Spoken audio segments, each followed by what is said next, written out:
Beaucoup connaissent ce verset « Confie-toi en l'Éternel de tout ton cœur et ne t'appuie pas sur ta propre intelligence, et il rendra tes sentiers droits. » Et j'aime ce passage, mais ce qui me frappe, c'est le tout début de ce passage. Voyez-vous, le mot hébreu utilisé pour « confie-toi », c'est le mot « batash ».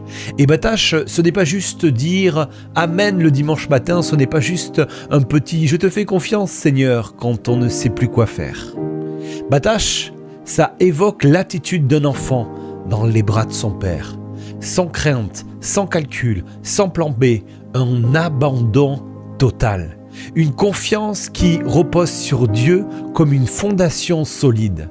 C'est dire, je ne peux pas avancer sans ton feu vert, ta volonté passe avant ma logique, ton cœur avant mon ambition.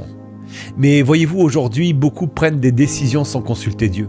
Ils foncent, ils signent, ils s'engagent et après, ils s'étonnent.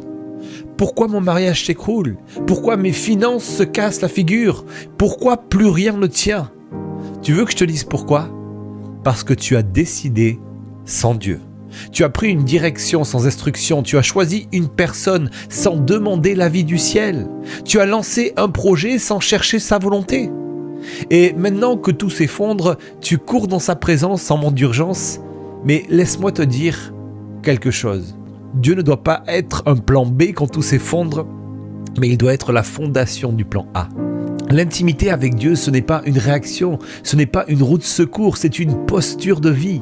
Tu ne cherches pas Dieu seulement quand tout va mal, tu dois marcher avec lui jour après jour, parce que ta relation avec lui construit ton discernement, façonne ta paix, aligne tes décisions. Quand tu vis dans l'intimité avec Dieu, tu ne veux même plus décider sans lui. Tu refuseras de construire quelque chose où Dieu n'y habite pas. Alors je te le redis une fois, confie-toi en l'Éternel de tout ton cœur, pas dans tes émotions, pas dans ton instinct, pas en ce qui te semble bon. Abandonne-toi à lui comme un enfant et regarde-le aplanir ce que toi, tu n'arriverais pas à redresser.